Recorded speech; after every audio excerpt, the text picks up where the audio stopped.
The car was still burning when the boy found him. Smoke curled from the crushed hood, black and thick, rising into a sky the color of rust.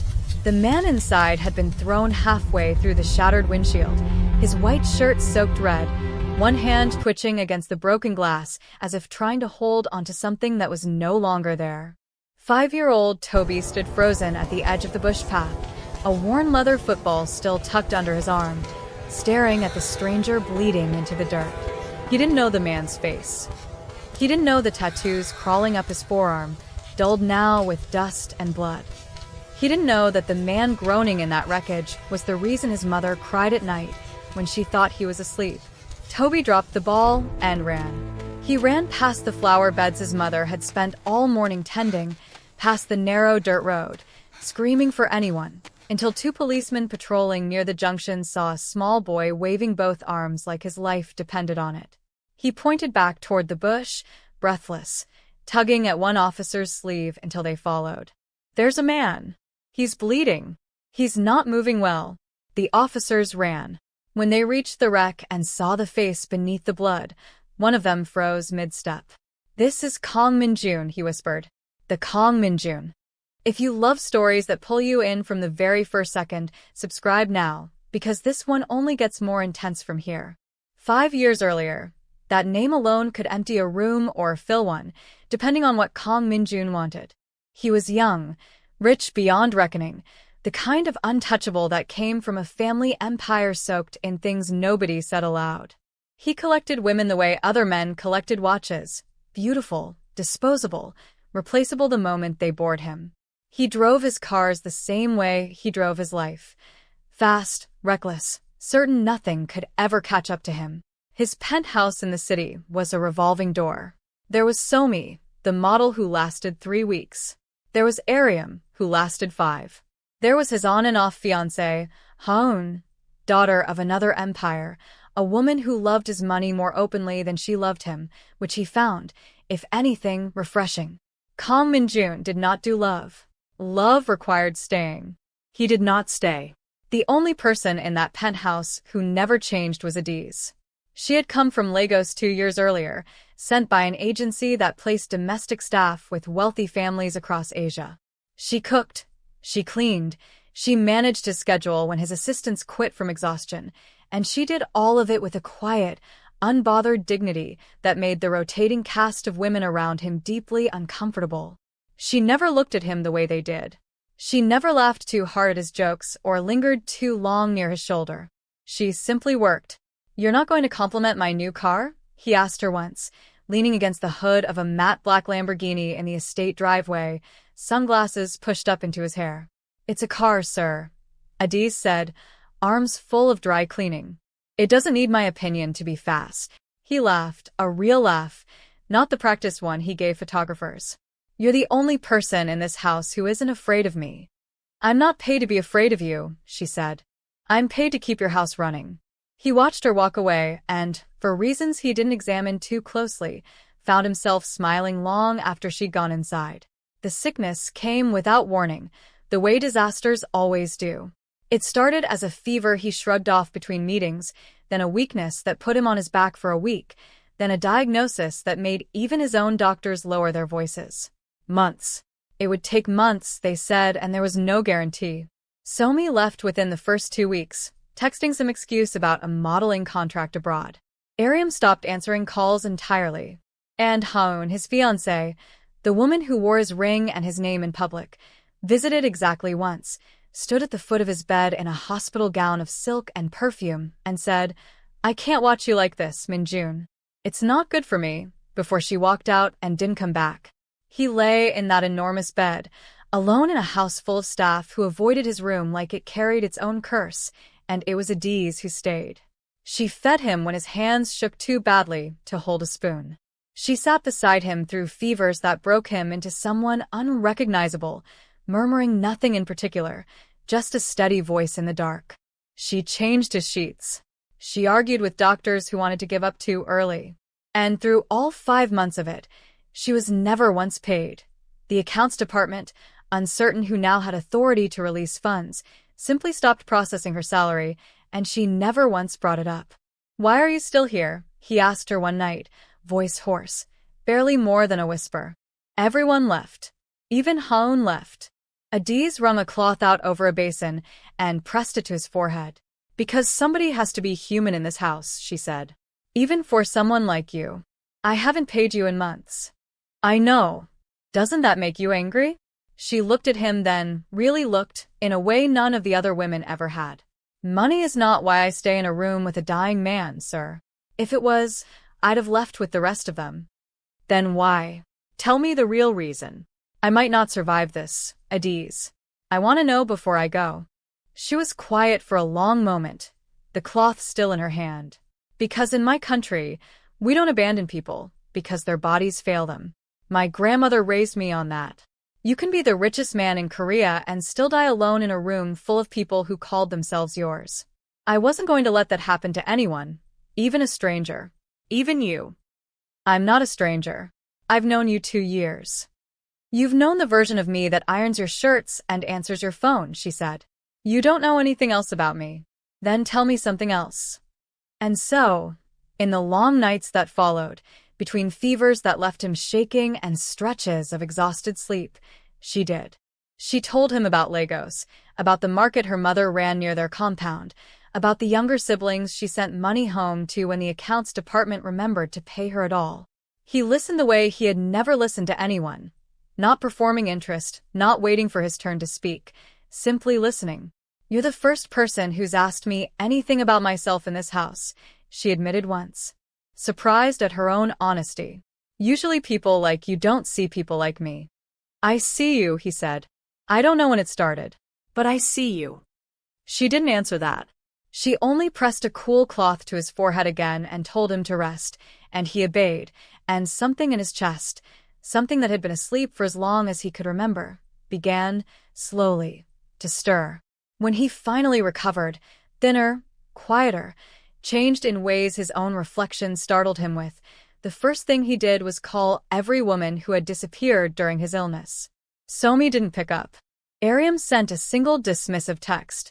Haun answered breezily, as though nothing had happened, already asking when they'd resume wedding planning as if 5 months of abandonment were a footnote. He hung up on her without a word.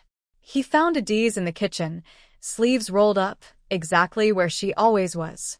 I want to talk to you, he said. About what, sir? Stop calling me sir. She turned, startled by the rawness in his voice. I've had beautiful women in this house for years, he said. None of them stayed when it mattered. You did. And I don't know what that means, but I know I can't stop thinking about it. I think I love you. The kitchen went silent except for the hum of the refrigerator. No, Adaeze said quietly. No. You don't love me, Minjun. You're grateful. There's a difference. She set down the knife she'd been holding. Gratitude fades. And when it does, I'll still be the maid, and you'll still be the man with 3 women on rotation. I've watched you long enough to know how this ends. It should have ended there. Any reasonable man would have let it end there. But Kang Minjun, for the first time in his adult life, refused to accept no as an answer that mattered. He stopped bringing women to the house entirely. He canceled the standing dinner reservations he used to keep with rotating dates. He began appearing in the kitchen at odd hours, not to be waited on, but simply to talk to her about nothing, about everything, about his childhood, about the loneliness of growing up heir to an empire nobody in his family actually loved him inside of.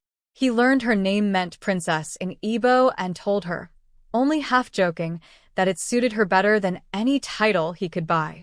Weeks became months, and slowly, carefully, the wall Adaeze had built against him began, brick by brick, to come down. You're different now, she admitted to him one evening, the two of them sitting on the back terrace as the sun folded into the horizon. I don't know if I trust it, but you're different. I know I don't deserve you believing me, he said, but I need you to. She let him take her hand that night. And for a while, in that enormous cold house that had never once felt like a home, something like happiness lived there. The night she told him she was pregnant, she'd rehearsed the words for 2 days, imagining 100 different reactions, none of them the one she got. Kang Minjun went very still. The warmth that had lived in his face for months drained out of it like water through a cracked glass. "You're sure?" he asked. "I'm sure." He stood up from the table, ran a hand through his hair, paced the length of the room twice before he spoke again. "This isn't Adaeze. This isn't something I planned for. My family, the business, the people I answer to, a child changes everything. It complicates everything. It's a baby, Minjun, not a merger. You don't understand what my world does to people who aren't built for it," he snapped, and immediately looked as though he regretted the sharpness in his own voice. He crossed the room, knelt in front of her chair, took her hands. "I need you to consider removing it. Please. We can talk about a future later, when things are different, when I've had time to." "No," she said, and the single word cracked something between them permanently. "Adaeze." "I said no." She pulled her hands free. "I watched you become a man I thought I could love. I am not going to destroy the one thing that came from loving him." "You'd really ask me to do this," she said, voice trembling now, "after everything you told me in that hospital bed. After every promise." "I never promised you a child, Adaeze. You promised me you'd changed." "I did change." His voice cracked, loud enough that it startled them both. "I stopped seeing other women. I stopped drinking the way I used to. I let myself believe in something for the first time in my life, you. But this, a child, right now, in my world, you have no idea what that invites. Enemies of my family don't wait for children to grow up before they use them as leverage. Do you understand what you're asking me to risk? I'm not asking you to risk anything. I'm asking you to be a father." "I don't know how to be that," he said, quieter now, something like fear bleeding into his voice for the first time since she'd known him. "Nobody ever showed me how." "Then let me show you," she said, reaching for his hand. "We can learn together." For one fragile moment, she thought she saw him waver, thought she saw the man from the hospital bed flicker behind his eyes. Then his jaw hardened, and the moment closed like a door. "I can't," he said. "I won't." "Then I will raise this child alone," Adaeze said, standing, "and you will live the rest of your life knowing you asked me to erase them." He didn't argue further that night. He simply left the room, and something about the silence that followed him out felt far more dangerous than any shouting could have. Within a week, the women came back. First Ariam, then two others Adaeze didn't recognize, then finally, inevitably, Haun, gliding back into the penthouse in Couture as if she'd never been gone at all. Adaeze watched from the kitchen doorway as he laughed at something Haun whispered in his ear, the same practiced laugh she remembered from before his illness, and understood, with a grief that felt like drowning, that whatever had lived in him during those months had already died again. "I want the wedding by spring," she overheard Haun say one afternoon, draped across the same terrace where Adaeze had once let herself believe in him. "Nothing small. Everyone needs to see it." "Whatever you want," Minjun answered. Adaeze confronted him that night, one hand resting protectively over the small curve of her stomach. "You're really doing this?" "You made your choice," he said, not meeting her eyes. "I told you what I needed. You refused. So this is punishment. This is reality," he said, and his voice had turned to something cold and final, the voice of the man he'd been before she ever mattered to him. "Say it to my face, Minjun. Say you're choosing her because she's easier than loving me." "It's not about easy." "Then what is it about? Tell me, because I sat in that room with you for 5 months while you couldn't lift a spoon to your own mouth. I watched you cry in your sleep and call out for a mother who never once visited you. I know you better than anyone in this house ever will, and you're going to stand there and pretend this is about business, about enemies, about risk? You don't understand what it means to carry my name." "I don't want your name," she said, her voice breaking now, tears she'd refused to let fall finally spilling over. "I never wanted your name. I wanted the man who held my hand and told me he saw me. Where did he go?" "He was a mistake," Minjun said, and the words seemed to cost him something even as he said them. "A sick man's mistake." "You can't stay here anymore," he said, turning away before she could see whatever was left of his face. "Not like this. Not with everyone watching. You're throwing me out. Pregnant. I'll have money sent. You won't want for anything." I don't want your money, Minjun. Her voice broke on his name. I wanted the man who sat with me through 5 months of fever. I thought he was real. He said nothing more. He walked out of the room and left her standing there, alone with everything she'd just lost. She packed what little she owned into a single suitcase that night and left before sunrise, before the staff woke, before Haun could see her go. She didn't look back at the gates of the estate she'd once thought might become her home. She relocated to a quiet village on the outskirts of the city, where no one knew the name Kong, and no one asked questions about the father of the child growing inside her. She rented a small house with a garden out back, found work mending clothes for neighbors, and cried some nights until she had no tears left, and other nights simply sat in silence, one hand on her belly, whispering promises to the child that he would never know the coldness his father was capable of. He will know love, she told her unborn son one evening, sitting alone on the porch step as the sun went down over unfamiliar hills. Even if it's only mine, it will be enough. There were nights the loneliness felt unbearable.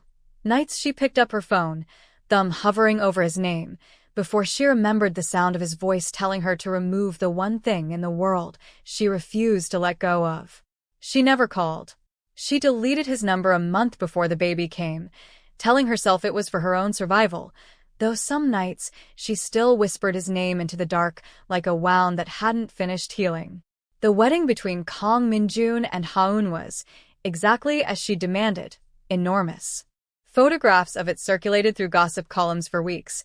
The billionaire heir and his stunning bride, champagne towers and imported flowers, a marriage built on everything except the thing that had briefly made him human. Months later, in a small house at the edge of the village, Adaeze gave birth alone, a neighbor woman assisting where a hospital was too far and too expensive to reach in time. She named her son Toby, Joy, because despite everything, despite the man who had discarded her, she refused to let her son's existence be defined by grief. 5 years passed. Kang Minjun's marriage to Haun had settled into the exact shape Adaeze once predicted it would, beautiful in public, hollow in private, two people who had built a life on optics rather than affection. He still drove fast. If anything, he drove faster now, weaving through mountain roads outside the city with a recklessness that unsettled even his own driver, as though some part of him was still trying to outrun something he couldn't name. He didn't know that the road he loved most, the winding stretch that curved along the outskirts of town, cut directly past the small village where a woman he once loved was raising a son who shared his eyes. He didn't know that the boy playing football in a nearby field, laughing, chasing a worn leather ball across sunburnt grass, while his mother knelt in the garden behind them planting flowers, was his. The tires lost their grip on a bend he'd taken 100 times before. The car spun, clipped the guardrail, and tore through the brush in a violence of metal and glass before slamming to a stop against a tree, half swallowed by the bushes at the edge of the village. Toby heard the crash before he saw it, a sound like the sky breaking. He left his ball behind in the grass and ran toward it, small feet moving faster than fear should have allowed a child to move, and found a man he had never met, bleeding, broken, barely breathing, trapped in a wreck that had once been someone's pride. He didn't know it was his father. He only knew a man was dying, and that someone needed to help him.